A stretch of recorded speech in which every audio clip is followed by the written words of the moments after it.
I'm Myke Shrews, And I'm Tivis, and you're listening to the Munster Cast. episode 15.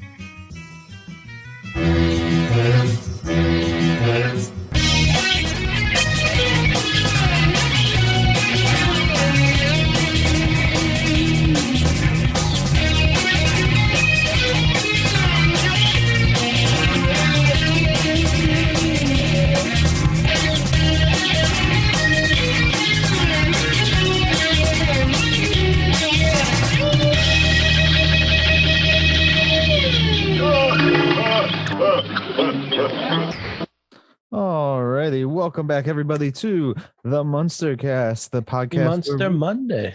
Munster Mondays even. Yeah. Podcast where we discuss the Munsters.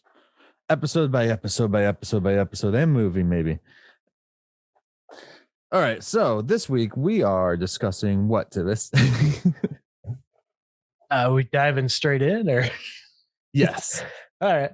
Well, no. Like what two episodes are we discussing? I'm sorry. Episodes 20. Episode 28 and 29. Alrighty. And that is of season 1. We are Season still one. in season 1, unfortunately. Unfortunately. I meant fortunately. So I mean, we'll be done midway through March, or so. hopefully, providing nothing happens that Right. throws us off schedule again. Right. Because we keep getting there. All right. So real quick, everybody, if you are listening to us on your favorite podcast service, please give us thumbs up or 5 stars, whatever it is that you can do on said service. You can also find the MUNSTERCAST on social media on Twitter, Instagram, and YouTube and Facebook at TheMunsterCast. And you can also reach out to us as well to either be on the show or give us some of your insight of what you think, that how you think we're doing, things like that at themunstercast@outlook.com. And I was also thinking, I forget, there was something else I thought about earlier this week about what they could email us for, but I've totally forgotten now. I should have written it down. Anything and everything. Just don't send us spam. Right. We get enough of that. Yeah. So, and we have been responding to all emails that have been coming in. So thank you guys for all of those as well.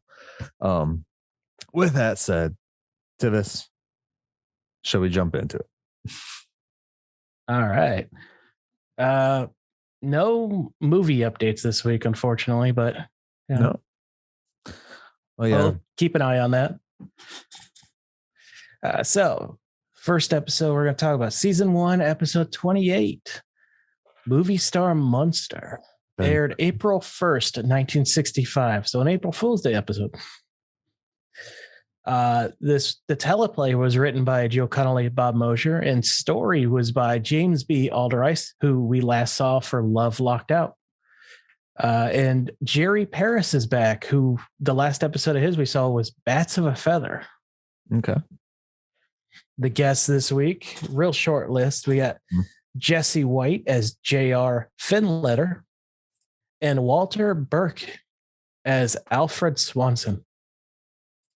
Awesome. And no extra stuff right now for it? Nothing that stood out to me. Okay.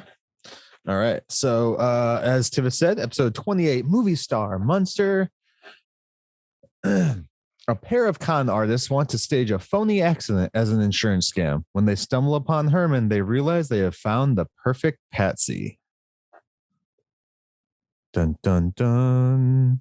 And we all know every time somebody finds Herman to do something, it never turns out right for them or Herman. No, but he is the perfect patsy. I feel so bad for Herman as watching this whole season so far, all 28 episodes up to this point here. This dude must have some emotional trauma from like getting his heart broken from all these different things. And we'll even see it in episode 29 too. So yeah. Yeah. And again next week.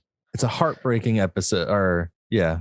Herman Heartbreak. The Herman Heartbreak is what we're calling this episode. Yeah, so do you want to dive in first, or do you want me to start? Or Oh, yeah, give me. Okay. one quick second here. All right. So we open up with Grandpa and Marilyn eating breakfast as Eddie walks in, and Lily's up there serving out the food. She reprimands Eddie for not keeping Spot's water dish full. He drank the neighbor's pool, and the guy went to jump in and hurt himself. How do you not realize you're missing water before you dive into your pool?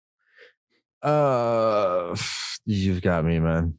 I'm sorry. That guy, he got what was going to. Herman comes in, and Lily's like, "Hey, what are your plans for today?" He's like, "I'm gonna go fix the car." And Grandpa's like, "Why don't you just take it to a service station?" And Herman's like, "Trust them? No, they're scam artists." And I'm like, it's good to know that it hasn't changed in all these years. Yeah. Oh, and before he says that as he's sitting down, he sat down really uncomfortably. I was like, why is he sitting like that? Is he trying to look cool or what? And it comes to find out, before we find out, he said, "What do you think I am? I was put together by a nut." I just laughed because it's such a corny little line. We also know Grandpa was involved, so yes. Yeah. Because he tells him, he's like, "Herman, you're all thumbs." And he's like, "No, I'm not." And he had to double check. But he was sitting down on oatmeal. Oatmeal. Yeah, he said, because Lily tells him not to cause problems with his weekend projects again. Yeah. And then Grandpa tells him to get out of the food. He's like, "Oh, I won't cause any problems." Like, okay, cool. Next time, don't sit in the oatmeal. You gotta wonder though, with that one comment, we know by now, they've said it enough times that he can fall apart quite often. How many times has he had multiple thumbs sewed onto his hand by accident? I mean, if it's just all of his parts, unless they're finding new parts every time to replace him. I can see Grandpa being a dick though.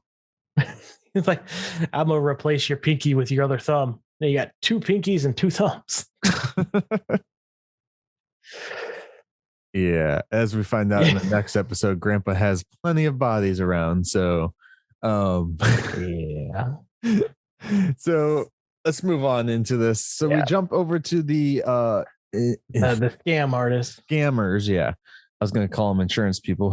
They're scam artists, and their whole idea is they get people to sign basically an insurance bond on themselves, where the money goes to them.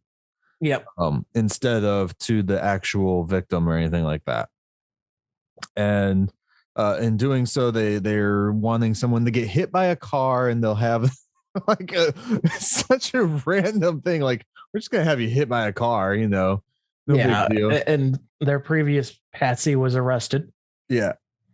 Who apparently had hideous scars. Do they think about the fact that, because as we see in this episode, they're the ones hitting the person with the car? Is the insurance companies not going after the person who commits the act then? Because that's what they would do. They'd be suing the crap out of that person before insurance even tries to pay out.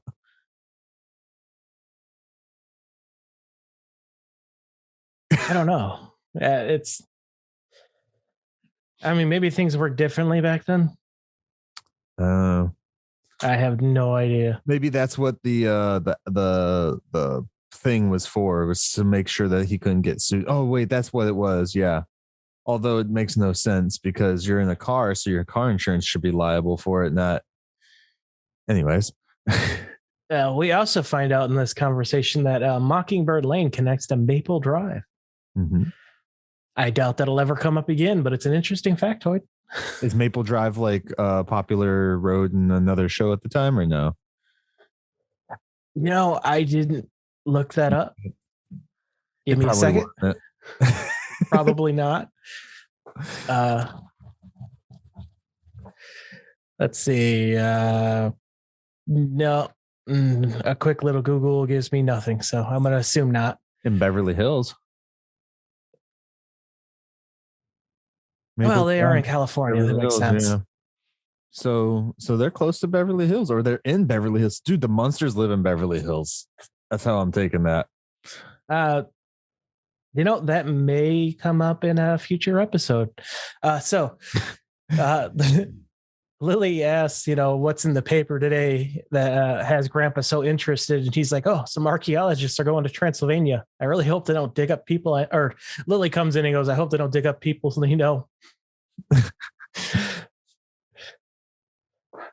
Oh, yeah. How many people did you leave buried there? Yeah. Again, we're sticking with Grandpa's a serial killer. Yes, he definitely is. All right, so Herman is out. Well, first, Grandpa sees the report of the scammer who got arrested. Oh, yeah, that's right. Because they do a back and forth here. Yeah. So they see the report about the scammer, and so they're aware of them in the area. At least Grandpa and Lily and Marilyn. Yeah. And so we go outside. Then we got Herman and Eddie working on the car, and they're going to jack the car up, but Herman just decides to jack the jack up and then lift the car and slide the jack. I mean, if you could, that's the easiest way to do it. Why not? Yeah. But he's teaching Eddie how to change the oil, which is not fun. I've learned how to do that, and I prefer to just let someone else do it. Is there a motor on the back of their car in that? No, the motor's on the front of the Munster coach, right? Yeah. He slides. It's a real mystery why he should have gone through the front, not the back. Yeah, he should have. But maybe they couldn't get a good place to put the jack on that side. Yeah, but he's not as long as that car to go all the way up there. No, but I'm just saying for like safety reasons for the actor. Yeah. I guess so. Anyway. So I thought about that. I wasn't thinking about it when I was watching the show. I was like, wait. No, I didn't think about it either until you said that. I'm like, yeah, that's true. That's real weird. So the scammers, are on Mockingbird Lane trying to find Maple Drive, and they're quite lost. So they decide to ask the person under the car for help. They are quite shocked by Herman's face, and they decide they found their new Patsy. Because he already looks like he's been in an accident.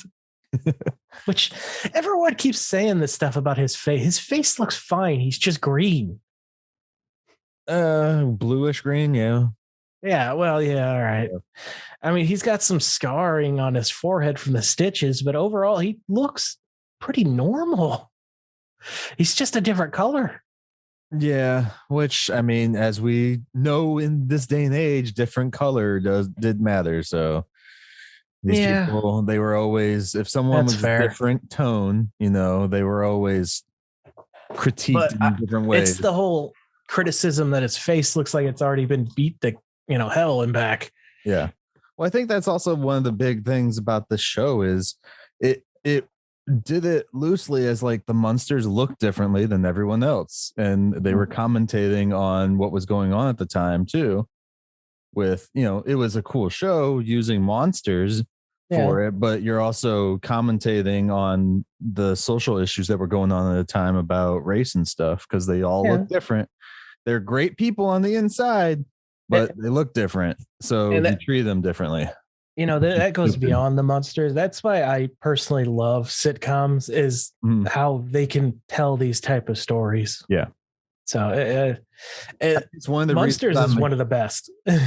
It's one of the reasons I'm a huge fan of Star Trek. Like the original series of Star Trek went and did so much social commentary, which is why I freaking laugh every time people were like, Star Trek just got too woke. I'm like, no, Star Trek's been woke, guys. You just been asleep. Same thing with Doctor Who. I mean, their literal second episode is basically talking about the Cold War. Yeah. And the end of the world and stuff. But whatever. I think just like back in the day, they knew how to put it into their shows, like with the Munsters. to make it so people would actually watch and not necessarily call it out because they were too involved with the characters and stuff like that. Where nowadays, sometimes like the CW has this issue where they just put it right out there in front of you. And it's you're catching up on those, so you're well aware of that. Yeah. So, you know, it's one of the things I've always looked at the Munsters as, is like, it's a great social commentary on things that were going on at the time, especially with race and all that stuff. So, yeah. Did I say Doctor Who's second episode? I meant second story. Okay. Before anyone gets upset with me, I know its stories back then had multiple episodes. I'm well aware. I've watched them all. These are Munster fans. They don't care about Doctor Who. Actually, there's a little crossover. Maybe one person besides me.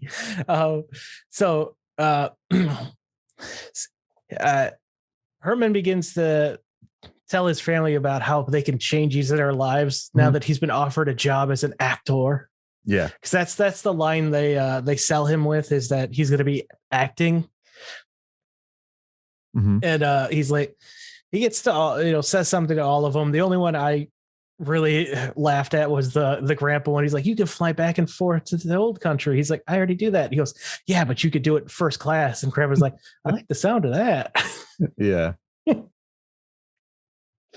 And then as they're talking about the contract, he slightly mentions, well, he actually makes note of it, that it even includes double indemnity.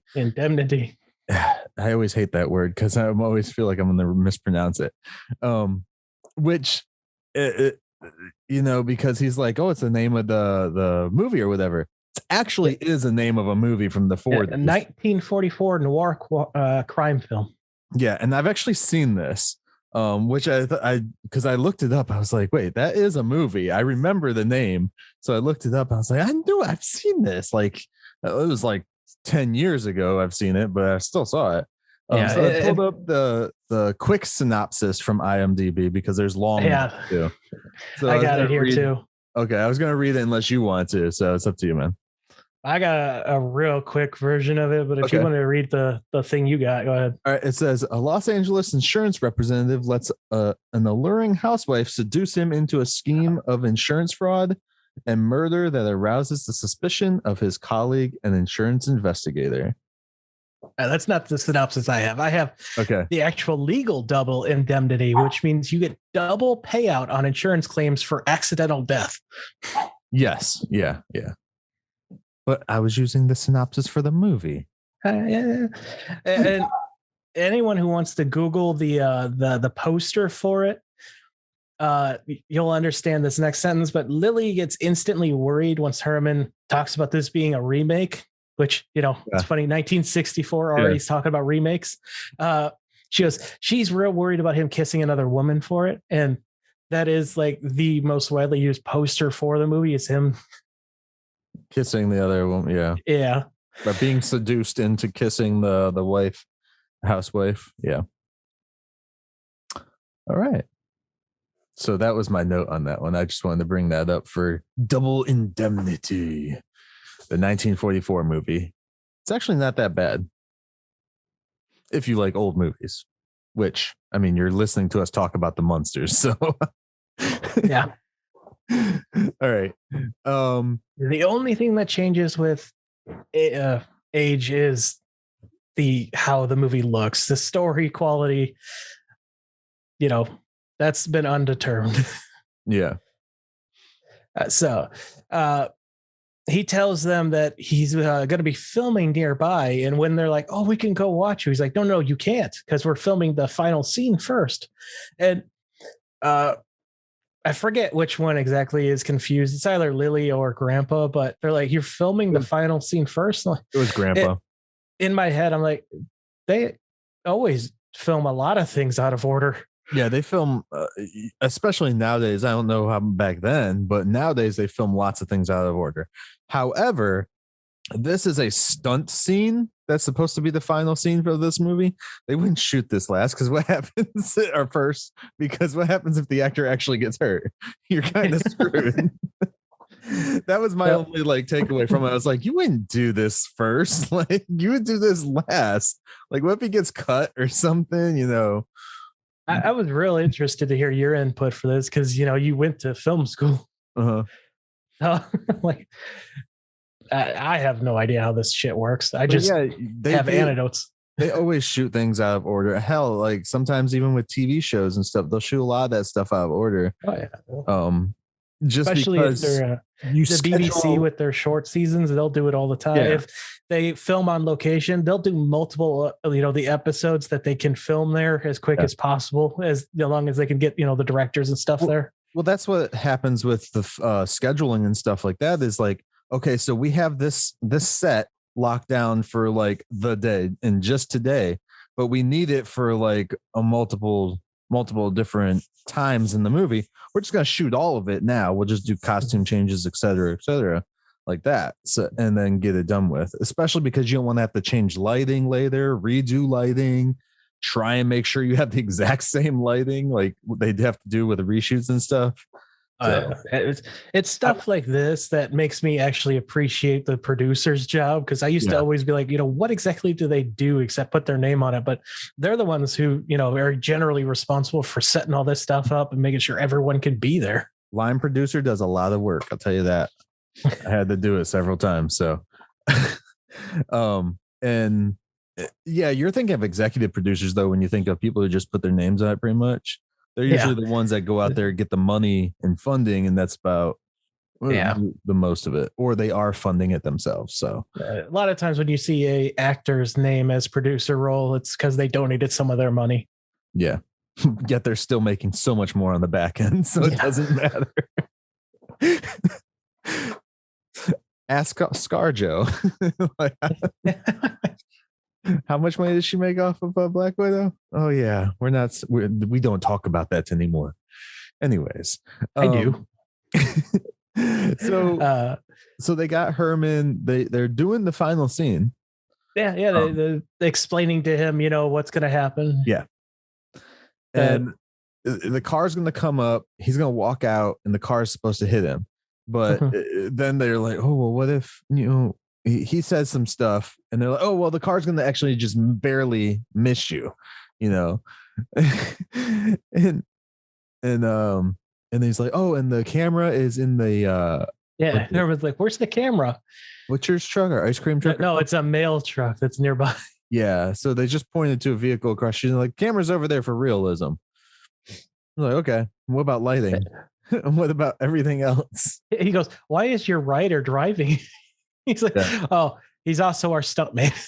He's the best stunt driver there is in the business, is what he says. How efficient. And then so we do take one, and Herman doesn't walk out because he doesn't tell him to go. He doesn't say no action for him. I think he just says rolling. I don't remember which one he says. He says one or the other, and Herman's like, well, you didn't say this too. Trying to like say that he knows like okay, so first of all, the car drives up and goes like super freaking fast. Like that would have killed somebody. I'm wondering how they filmed this one so that they didn't put Fred in danger. Yeah. Well, it didn't look like he was in the spot when the car drove past, so I think that's how they got through with that part anyway. And then like what, the second time he walks out of the way and he's like, he didn't swerve at all. He's like, don't worry about it. Go try again. And the third time he actually hits him. Yeah. And blows his car up, basically. He goes flying out of the car. What is he landing? A dumpster or mailbox? It was a mailbox. Yeah. Old school mailboxes are sitting on the side of the road. Well, not old school. They still actually look like that. Some places. So yeah. That was my dog. He's got something to say. What's that? She's got something to say. Yeah. So after that, we end up going somewhere back to the house, I believe it is. Yes, we're back at the family sitting down for tea and discussing Herman's movie. Yeah. they're moving the shoot location to an alley because of complications. And Grandpa talks about how he used to bite movie actors for fun. And then Lily takes out this giant meat for a snack for Herman to take. Yeah. There we go. And that's pretty much the entire scene there. That's more. Grandpa Grandpa's a bad person. But what's funny is the alleyway that we see them move to, it's the exact one from when he was the getaway driver and he crashed his car to stop so the cops get him. Mm-hmm. So that was neat to see that again. Reuse some scenes, which is nice to see. Yeah, because I mean, it saves them some money, but also it keeps the continuity. They live in this area. You see the similar spots. Yeah, yeah. It's world building, Tivis. Yeah, but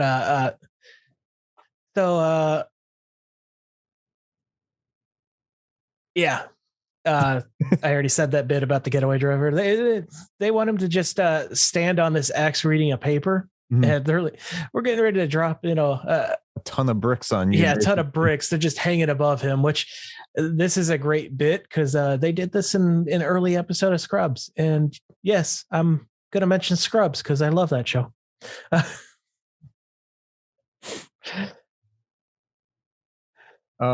So what ends up happening is, where's the camera? Don't worry about the camera. He's looking around for the camera, and the bricks just fall right on the tall one. I forget. No, there's quite a few things for to happen before that. Really?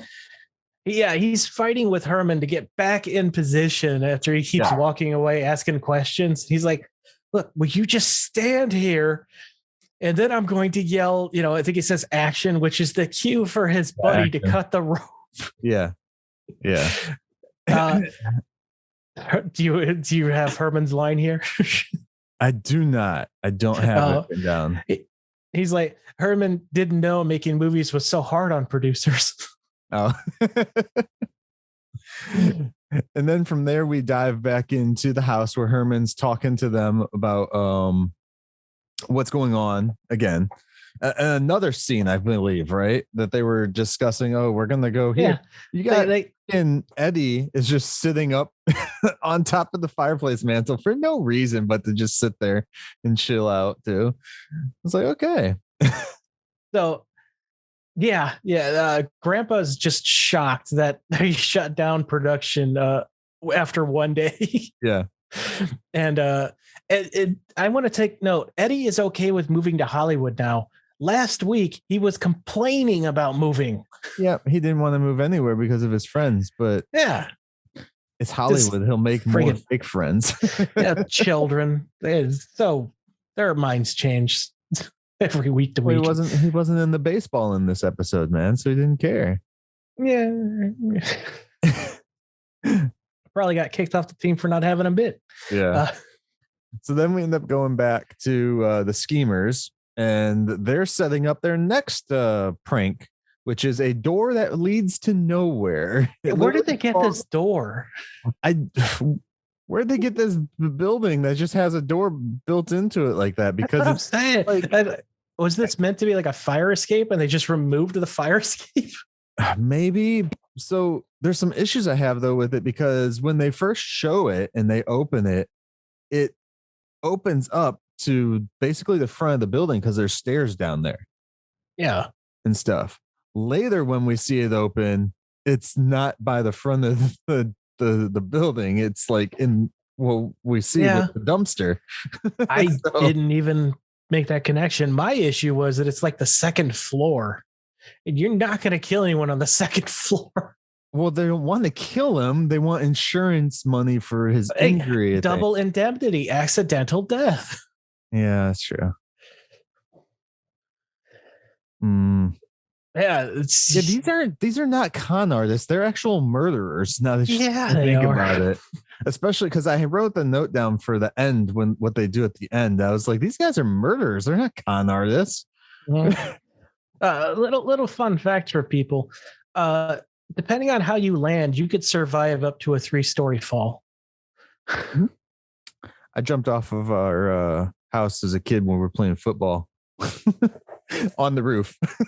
I don't recommend that for little kids.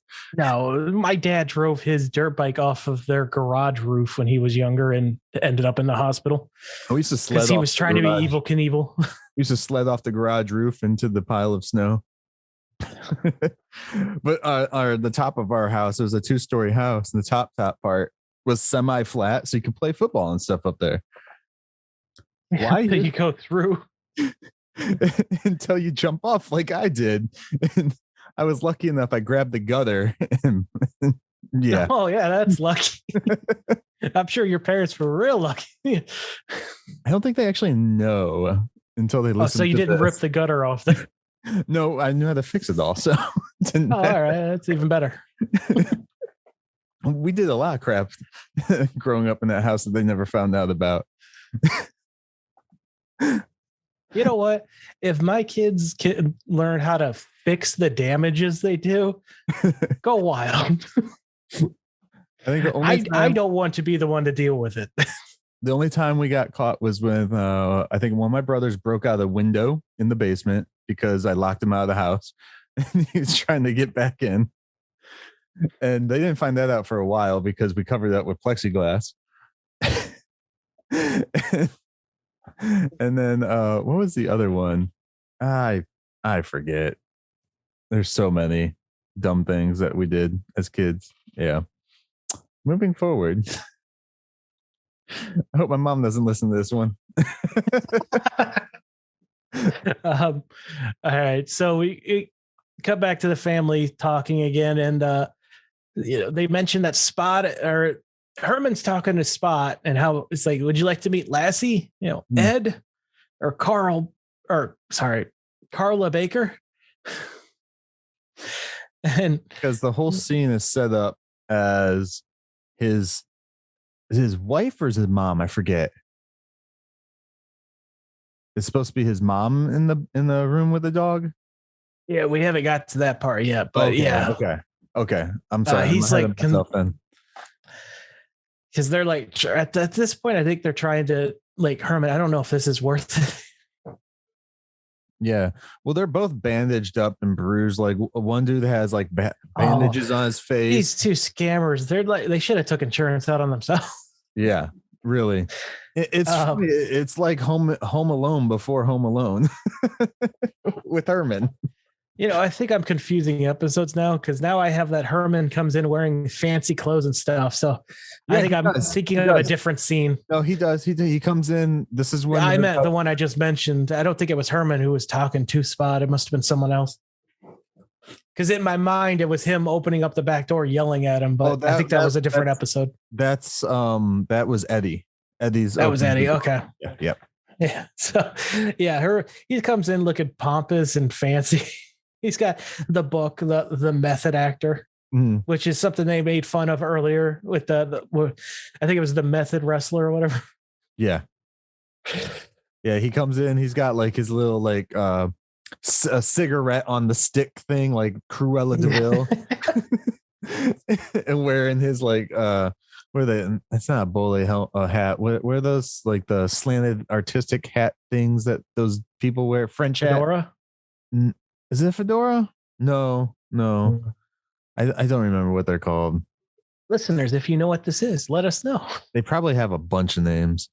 Probably. I always look at it as like the snobby artist hat.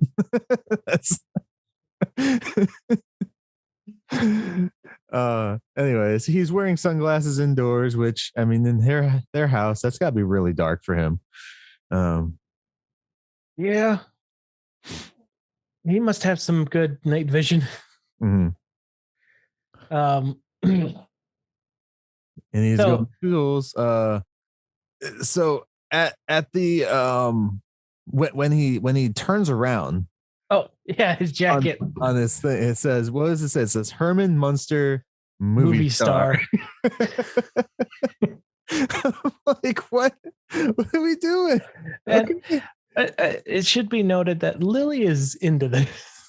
Yeah.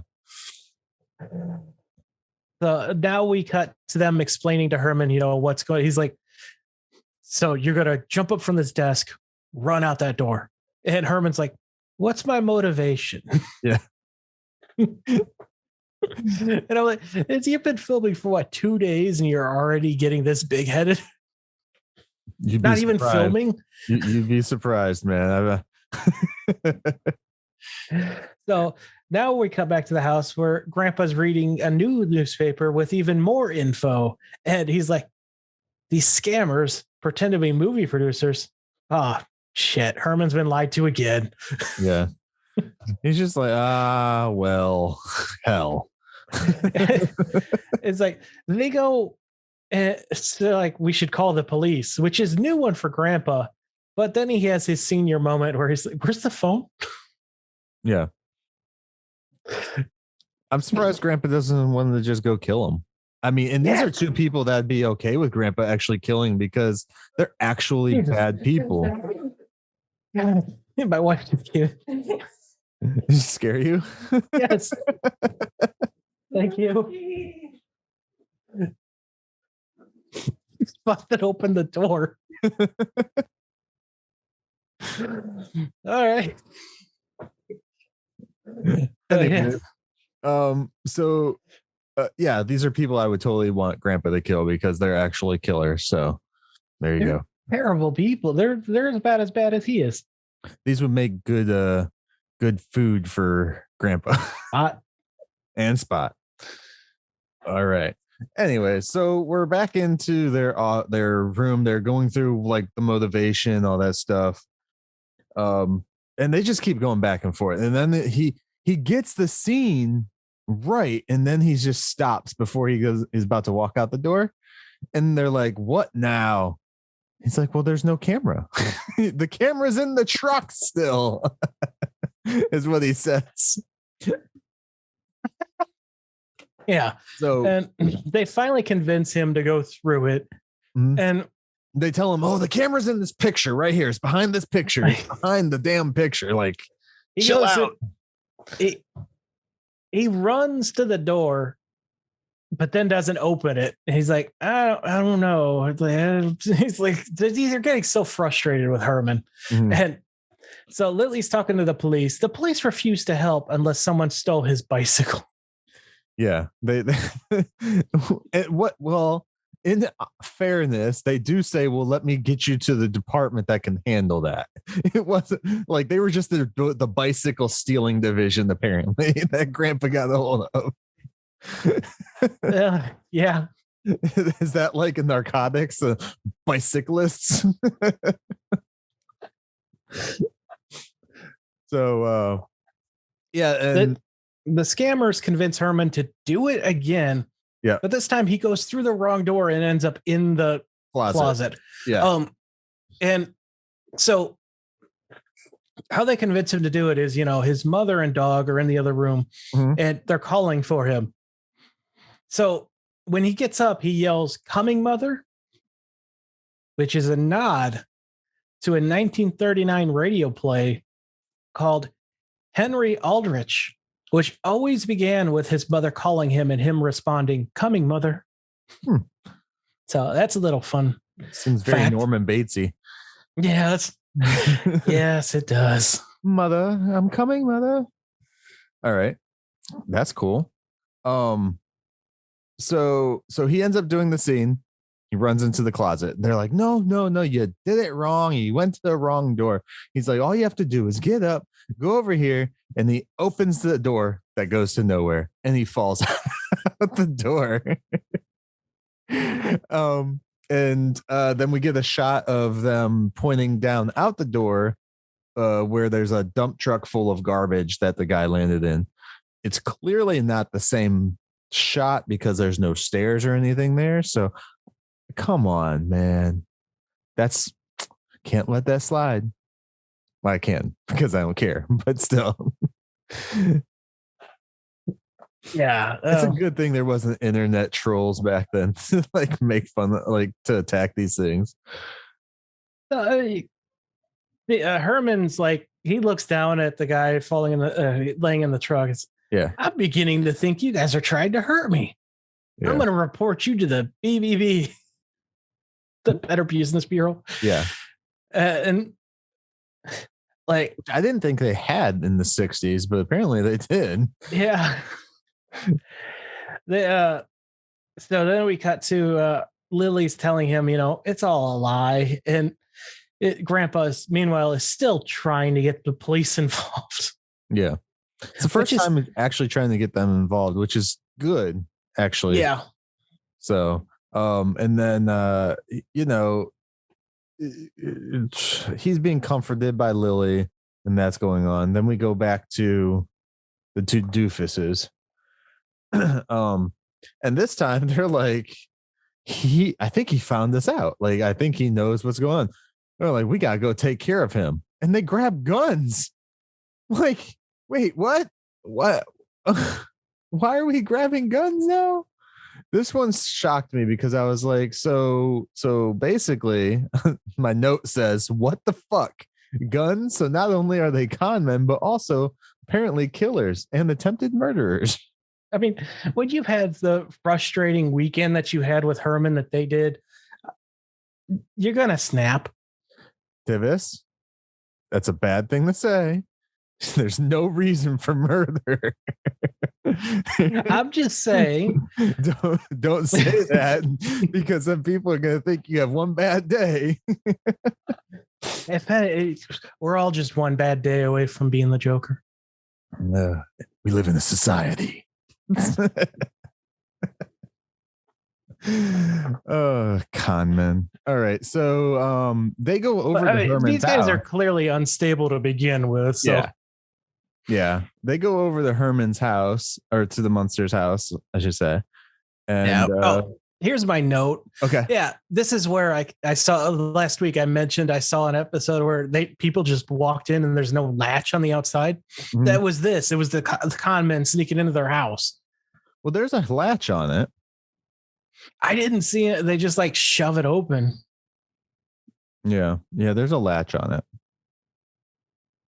I'm looking at it now. And this is where they come out with their guns pointing, and then who shows up? Spot shows up to scare the crap out of them. Yeah, and Eddie and Marilyn come running out, and they're like, they see the door on fire. They're like, what scared Spot so bad? Yeah.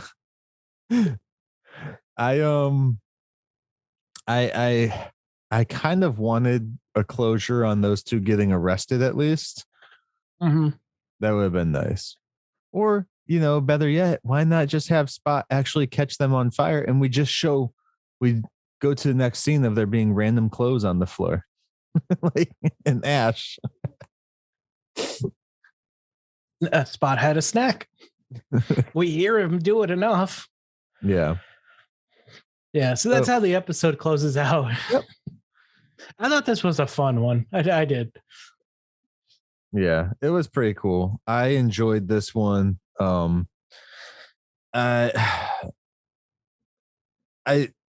think they're in this episode, they got a little darker, which is kind of cool. So with what they were talking about, not in tone, but like the things that were going on in the episode, because these people literally wanted to kill other people just to get insurance money.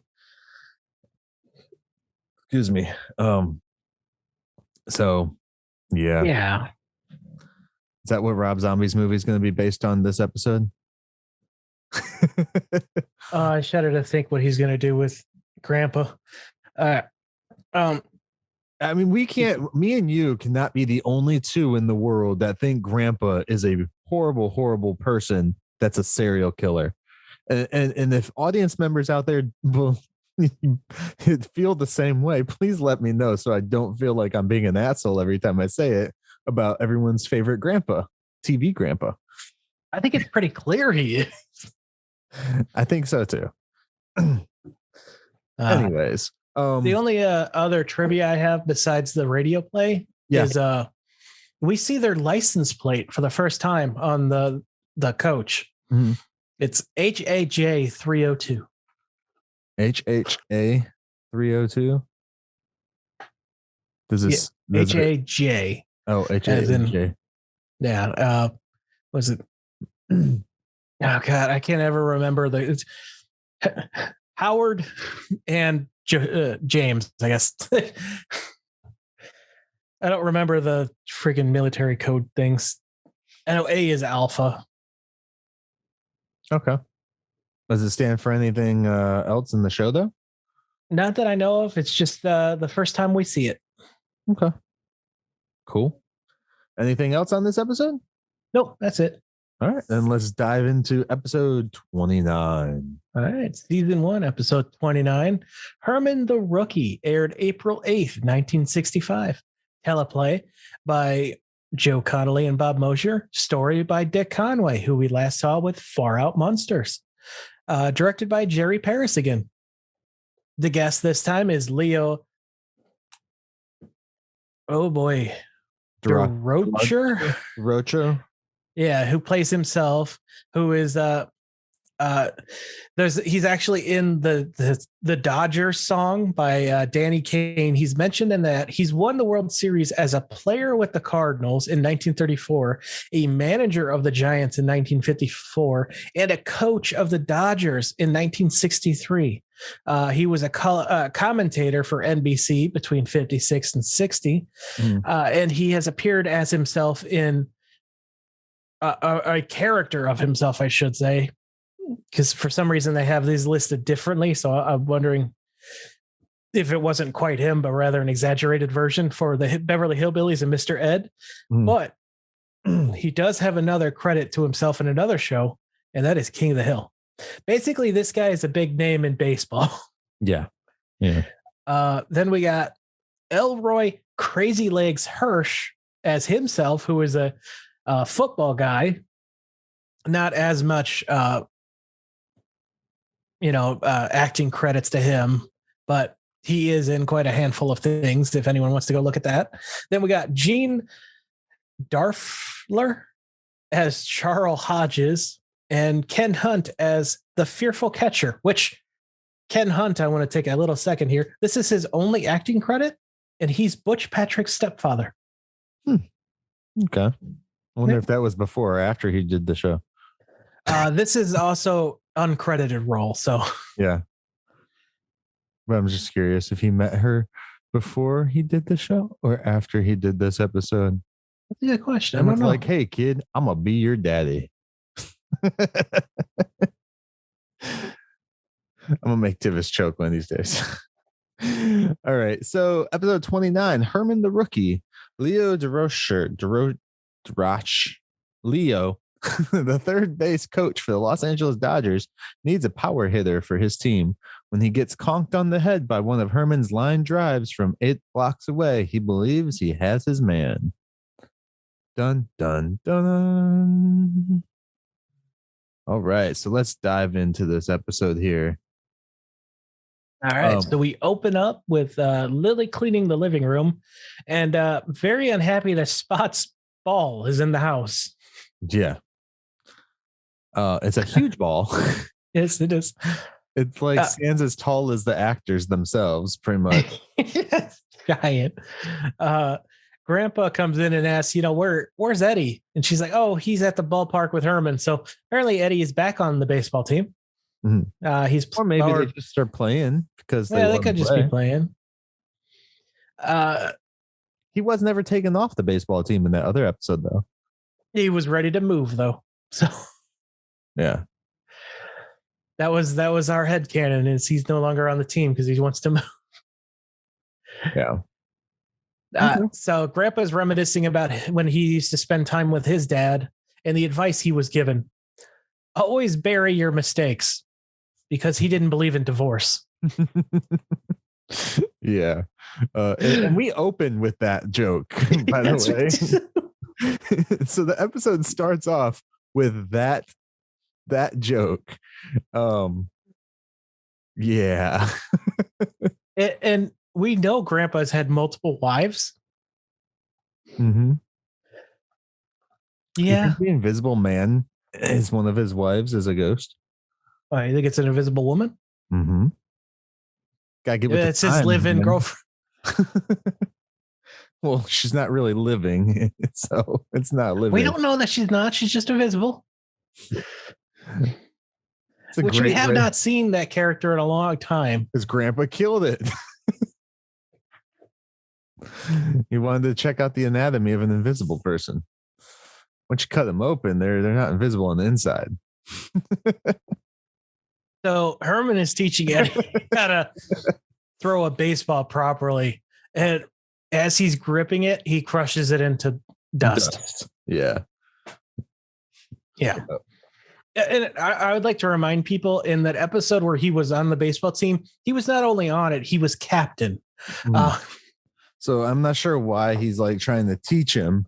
Yeah. To be captain, you usually have to know all these things. And the only thing I can think of is this is more evidence to why he was thrown off, is he didn't know how to play properly. Herman then throws another ball into the air and begins showing Eddie the proper way to hold the baseball.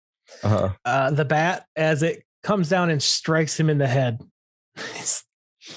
All right. Fine. So he throws it up again, hits it, and I swear it just goes into space. But and it turns out to be their last ball as well. And Eddie looks incredibly sad. Yeah. And because apparently they only had like two balls. Yeah, well, two that we saw. Who knows how many he destroyed. Got rid of. Yeah, knocked everywhere else. Yeah. And Herman makes a joke about it, and freaking Eddie's just not having any of it. He's like, "Nope, we're not ruined my fun." Yeah. And then we jump to the scene where we have Leo and another guy. I forget the other guy's name. The reporter. It's got to be Charlie Hodges. So the only other name on here. Yeah. So they're talking about how he needs a new hitter, blah blah blah. And then he gets hit with a baseball that we, as the audience, understand is Herman's. The first thing this dude does is like, "Where's your closest baseball field?" And I'm like, "Wait, what? You're not going to be like because apparently in this day and age that they're in, you can't play baseball in your backyard. It has to be at a field, right? Because that's the only thing that makes sense. 8 blocks away is a field, and not like a house that's probably like right there." So this it was annoying to me, that part, because I was just like, but it could be a house. You guys are negating the fact that people play baseball in their backyards. Anyways, that's my rant. Yeah, okay. Yeah, I don't know. It's so it's a fair argument. So they find out who did this through some neighbor kids. Mm-hmm. And the family's sitting down for dinner as Lily brings out 2 boar heads stuck together. That was weird. Yeah. They do the whole or is it dinner? Yeah. Before they do dinner, though, don't they do? You see the baseball guys reporting back to like whoever the head guy is that they're gonna go to it, and he's like, "I'm gonna send the best guy and everything else, and we're gonna send the best guy out there, the most kind, nice, professional, all that crap." And the guy's like, "Oh, I'm gonna sign myself. What do you mean?" So I wonder if that's like an inside joke in the baseball industry, like that he wasn't like, a heated coach or something. So it's kind of funny.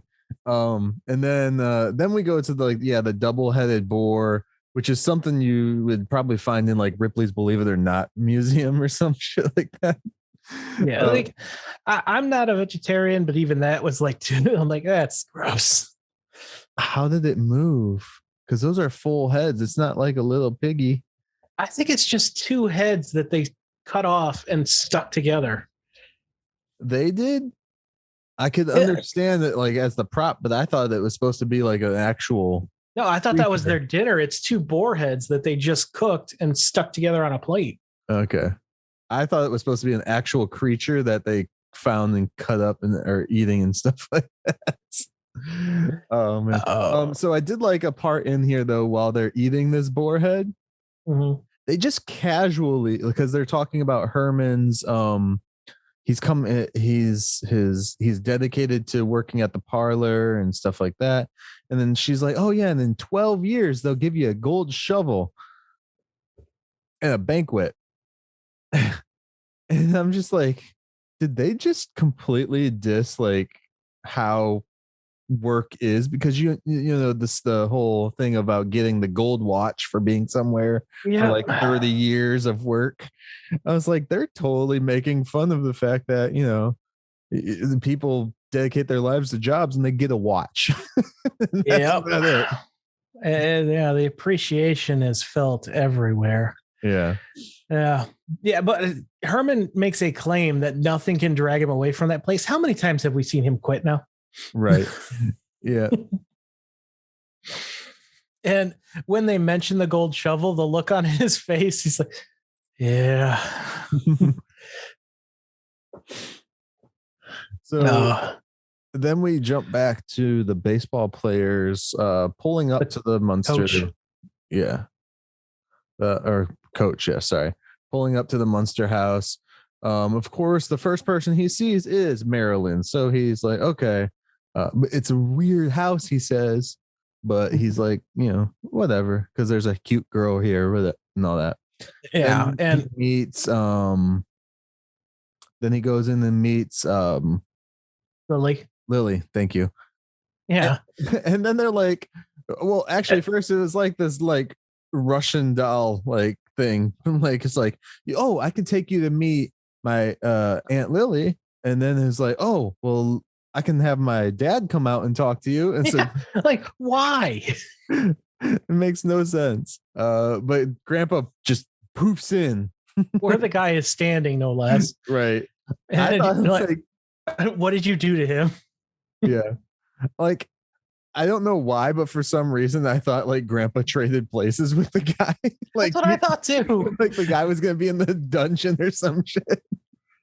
I was just like, wait, where did he go? It turns out he just ran to hide behind the couch. Yeah. Grandpa recognizes who this is instantly, and then decides to finally call Herman out of the dungeon. Yeah. And which as Herman comes out, like he's actually looking kind of menacing as he's climbing out of this hole. Mm-hmm. Well, I'm pretty sure it's probably hard as hell for him to get up through there anyways in that costume. So, and then he meets the guy and the guy ends up fainting. Yeah. And then we cut to like Grandpa gets angry with him for looking like an umpire. Yeah. By the way, after the guy faints, he's like, what's wrong with you? And then they wake the guy up and he's in an electric chair, by the way. Yeah. They like put him in an electric chair and woke him up. And that's when he goes in about how he wants, you know, Herman to come. Before that, he mentions, you know, he's like, well, why are you here? He's like, oh, your baseball hit me. And Grandpa's like, I can dig up 50 witnesses who can say we never left Transylvania. What the hell? He's worried about a lawsuit. Well, I mean, yeah. Yeah. So then he dives into like why he's really there. He wants, you know, get Herman on the team, blah, blah, blah. And invites him basically to tryouts. So Herman mentions that he used to play second base before. Mm-hmm. So and the manager thinks that, that explains it. You got hit in the face with cleats, huh? He's kind of a dick. Yes. They're all dicks to Herman. Like, I feel Herman looks better than Grandpa. Like, he just has more scars, but yeah. Whatever. So scary. The family's sitting down for breakfast or dinner. I can't tell anymore. They're eating. Herman tells, hey, so I'm going to be learning how to play baseball. And I'm going to quit work to be a baseball player. And they're like, no, don't don't do this. Not again. Stop doing this. And he chucks a freaking apple at the wall, which hits a frying pan, which bounces back off into him and smashes into his face. Which I actually think they for what they did, I thought it looked actually pretty good. The smash in the face. I was like, that's pretty cool. And then we jump to Lily calling the parlor and saying, "Oh, Herman's not going to be in today." Or actually, she's like, "Actually, I'm doing just fine. I'm perfectly fine," which apparently upsets the guy at the parlor because he only wants people to be dying. Oh, I'm sorry to ruin your day.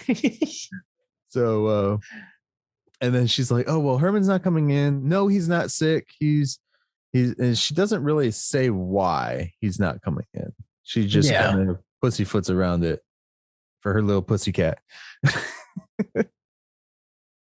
So basically that happens, and then she lets him go. Then we dive over into the baseball field where they're meeting with the reporter. Yeah, the coach is talking with the reporter about the new acquisition. And he's like, "Oh, he's down getting his new suit or getting his jersey and stuff on." And then we get to look at Herman and Eddie, and Herman is clearly in an inflated bodysuit, right? No, I think that's his padding from his normal suit. The pad, because he looks disproportionate. It's just you barely see him without his jacket, which covers up a lot of that look there, because his jacket is bigger jacket for the bodysuit that they have him in. Yeah, he's like, the owner asked, "What is this?" So asking about Eddie, and he's like, "This is my son." Yeah. He's like, "Oh, all right." Also in the baseball uniform, it's like a one piece instead of like pants and then a shirt. It's like a one piece uniform, which is weird. But I guess that's what they had then. I'm not sure. But he does have trouble walking in it. I can tell you that because it's a lot tighter than what he's used to. Yeah. And then they have him go over and try out.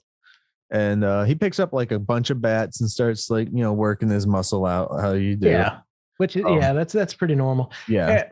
I used to work for the Mud Hens. So this is all pretty basic.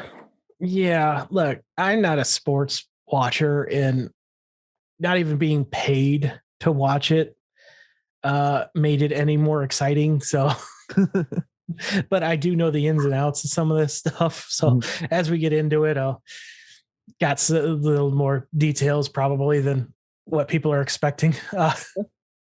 Yeah. So he goes up to the plate with one of the bats and breaks it instantly. Yeah. He hits it on his foot and breaks it. So they end up bringing him another bat. Yeah. Then he stops the pitcher as he's about to throw it, and he's like, "Where would you want it?" And they're like, "It's just over the fence." He's like, "All right." And Herman hits it way over the fence. Yeah. Then After he goes does for like a wind test and everything like that. He picks up some of the dust or sand, does the whole wind test thing, and And then he goes for a grounder, and that one doesn't work out so well as it buries itself into the dirt. Which, I mean, hey, they have to still get the ball to tag you out. So yeah, I need to go back and rewatch this scene, but I think it hit right on the line, which counts as a foul. So it might have hit right on the scene. And let's see. Yeah, he then breaks the scoreboard by putting he puts a hole in the guy's hand that tries to catch it. In the mitt, somehow only in the mitt though. It didn't actually go through his hand. But yeah, then shit, that guy's missing some hand. Then he knocks over a basement on his way. Yeah, he's just destructive as hell. It gets like the owner says he's like, I don't know whether to sign him or send him to Vietnam. Which we know he is. Wasn't he a Navy man, right? He was in World War II. I can't remember. I think he might have been Army. Okay. Maybe. I don't know. Correct me, listeners. I didn't. And then we we go from there for a minute back to the house where Lily's making what looks like spaghetti or ramen noodles. And she's like, Grandpa's like, oh, what's for lunch? And she's like, bird's nest soup.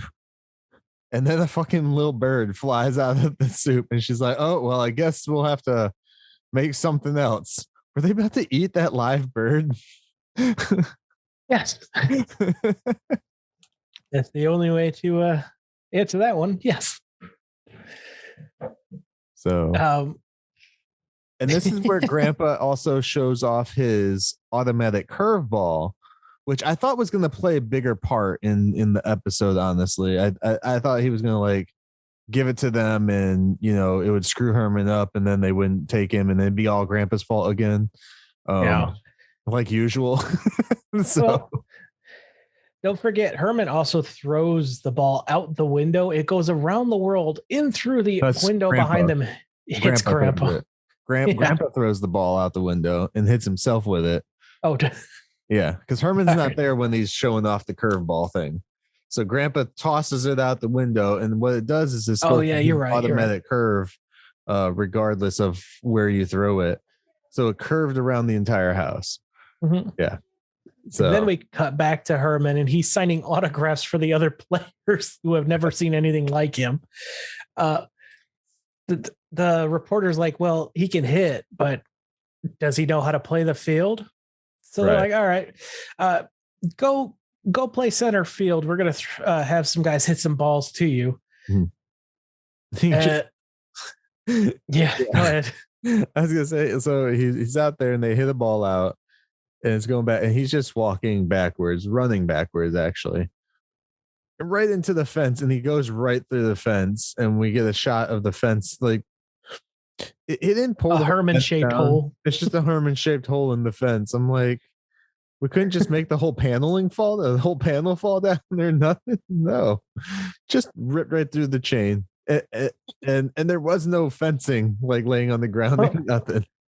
And not only that, but he's like upset that the ball is that Herman won't be able to catch the ball because it's going over the fence. That's not his fault. The guy who hit the ball hit it too hard. Well, I mean, you could run really fast and jump up on the fence to catch it. Yeah, that's like, I've watched professional baseball players. I've seen some Detroit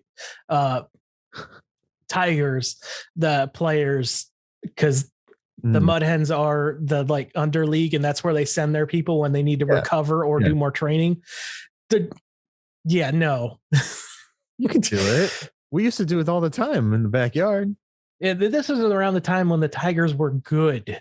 They were like actually going to the World Series. Okay. Yeah. So it's like, this is a stupid thing for the coach to be upset about. I'm sorry. And then they end up putting him at a second base and seeing if he can do anything there. He ends up getting the ball, touching the base, and throwing it back at first base, and knocks the guy out. And then he goes over there and picks the ball up, and he's like, well, now what do I do? And he's just like, toss it home. And the guy's like, no. And basically everyone just dips. They're like, we all quit. Like, screw this. And they leave. Herman throws a little temper tantrum by throwing the ball into the ground, and an explosion happens. Nobody wants to play with me. Nobody wants to play with me. Like I said, this episode and the last episode are very traumatizing for Herman. Like, look, there was actually a player on the team, Mike Hessman, who was similar to Herman in a way. He came out to, AC/DC's Thunderstruck, so that's why he also stuck out to me, because best band in the world. He either struck himself out or got home runs. There was no in between with this guy. Yeah. It was incredible. Every time he went up, it's like the most exciting time of the 9 hours watching this bull crap. All right. So let's, or where are we? Oh, so everyone take off. And then we have the coach being like, I knew it was too good to be true. Then we go back to the house where everyone's talking about Herman being in the paper for the tryouts and stuff. And they all think it's good news, good, all this and that. And then Herman walks in all sad and mopey. Yeah. And basically tells them, I got cut. They didn't take me. They didn't have me. They don't want me. They don't want me. And the reason for it is do you want to give the reason? You can go. You can do it. I know what you're going to say, but you can do it. Yeah, they're worried that he's going to destroy the Dodger Stadium. And also, the insurance company won't allow anyone to play against him.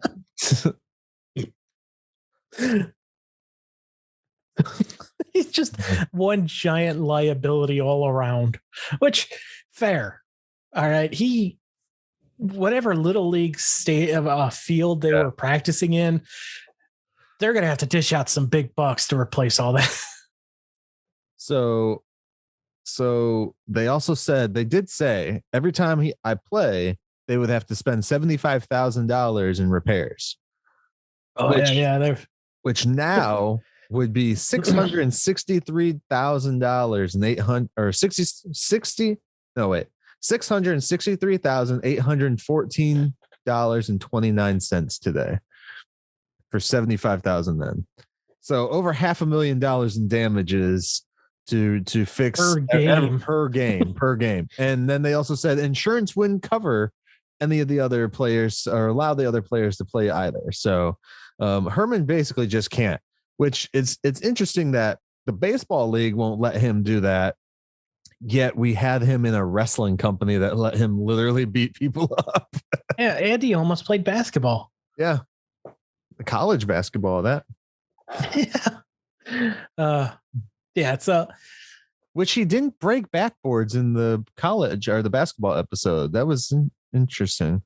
Yeah, that's true. He ripped the rope out of the ceiling, but he didn't break baskets or basketballs, hoops and shit, backboards and all that. Anyway. Yeah. So we got Herman's like, I'm a has-been. And everyone starts to gather around to cheer him up. Even Grandpa is like apologizing that and he's like, I'm sorry that I can't be a sponge on your finances. Yeah. And I can't get $1 million from you or whatever it was. Yeah. And then we cut out from there and we go into Grandpa's upside down watching TV. And Lily comes in and pretty much just asks him, what are you watching? He's like, I'm watching how to make an upside down or a cake, but I'm watching it upside down to make an upside down cake. I'm like, are you serious? So yeah. And then from there we go back to the field because we find out that Herman is teaching Eddie how to play football this time. And we go back to them on the field, basically the same field, I think, from the baseball shot. And they probably shot them both back to back, as you do, for the location. So then Herman kicks the ball, and where does it go, Tivis? It's what's his name? Crazy Legs in the face. Yeah. And the same reporter is there, and he's like, look, just don't look into it. Trust me. Do yourself a favor. Yeah. Although I feel football would probably be more for Herman, because if he does hurt somebody, I mean, that's what you wear pads and stuff. And Herman can't get a concussion. His brain might fall out, but he can't get a concussion. To be clear, this guy is representative of the Rams for football fans. Football one? Yeah. Yeah. It's kind of cool to see how the Munsters got so many like real like sports people, real musicians and stuff like that at that time, because nowadays like you see it all the time, but I feel back then it wasn't as highly a high point for people to see like their athletes in these things. Like most people probably be like, well, why don't they just stay and do your freaking football and stay out my TV, sir? Like, so it's nice to see that the Munsters opened up so many different avenues for these athletes and musicians to be seen outside of their normal area. So that's kind of cool. And we've hit the trifecta now. What's left? Hockey? Yeah. But they're in California. They don't play hockey there. If they do, it's not good hockey. No, you need to be up north. Going, you need to be closer to Canada to get some good hockey players. Oh, wait, there is the Anaheim Mighty Ducks. Were they around back then, though? It's a good question. While you're doing that, I'll go ahead and read off my trivia. You mentioned earlier you think they were located in Beverly Hills, but the Dodgers are located in LA, which means Mockingbird Heights is close to LA. Okay. I don't know where Beverly Hills is. I don't either. Yeah, so that's a little adding some more pinpointing the location. The Anaheim Mighty Ducks start of their franchise was 1993. So they started the Anaheim Ducks, not Mighty Ducks, or Mighty Ducks of Anaheim. Yeah. But they started that after the Mighty Ducks movies came out. So they took their name from the movies.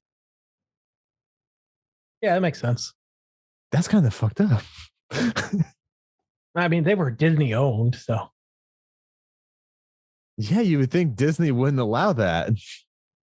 No. Disney owned the Mighty Ducks. The movies. And the sports team. Do they? They did. They sold them. It's founded in 93 by Disney as the, okay. Well, fucking lame. So Herman mentioned the last time he cried was when Kukla, Fran, and Ollie was canceled. For anyone who doesn't know what that is a 1947 show made with puppets that was originally designed for kids, but became hugely popular with adults. So did it get like turned into an adult show? No. It was still a kids show with puppets. They just it was an all around family show by the time it got canceled. Kind of like the what was that Western one? I forget. It's what Buzz Lightyear's or not Buzz Lightyear, Woody's based off of in Toy Story. Oh yeah. I forget what it's called. Oh, and my last bit of trivia, we've been calling him the manager of the Dodgers, but they are the coach. He's called the manager in this episode. At the time, he wasn't manager in real life. He was the third base coach still. Gotcha. So he would go on to be the manager after this. So I wonder if that was already in the works at the time that they filmed this. And they're just like, hey, let's go ahead and just do that. Yeah. I was thinking of Howdy Doody is what the puppet one I was thinking of. Which is not really a puppet, it's a marionette, but or a talkie. What does Jeff Dunham use? Ventriloquist. Dummy. Yeah. There we go. Yeah, so that was a cool episode. I enjoyed it. Besides the very basic nature of like, 8 blocks away. We have to find the person that was 8 blocks away and not look for anyone that's playing baseball in their backyard at all. So same with the football guy. I was like, really? Come on.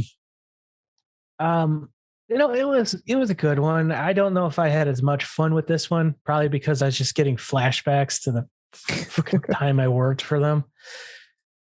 But it was a fun, still fun. And it feels just bad for Herman there at the end.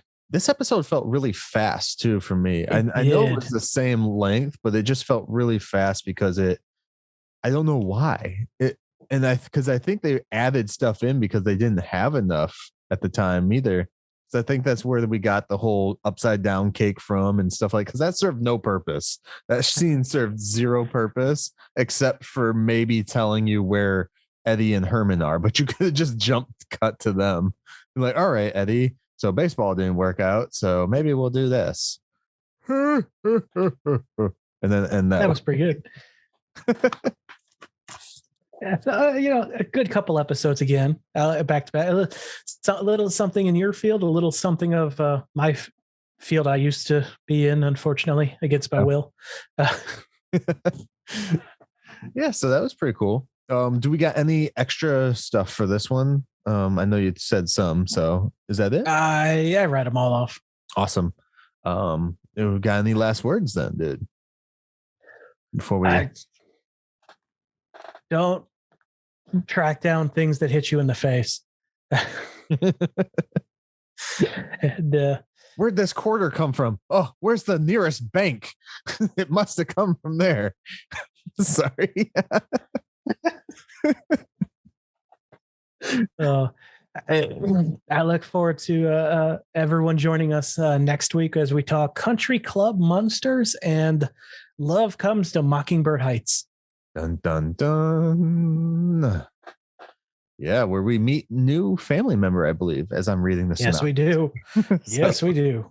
So yeah, with that said then, guys, do check us out on their socials at TheMunsterCast and email us for any reason that you feel the need to at TheMunsterCast@outlook.com.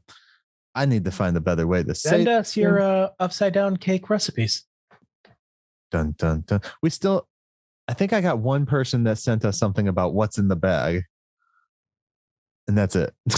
So anyways, send us your upside down cake recipes or any upside down recipe. And remember, Grandpa killed the Invisible Man. With that said, everybody, we will catch you next time as we take another stroll down 1313 Mockingbird Lane. The lesson I want you to learn is it doesn't matter what you look like. You can be tall or short, or fat or thin, or ugly, or handsome, like your father. Or you can be black or yellow or white. It doesn't matter. What does matter is the size of your heart.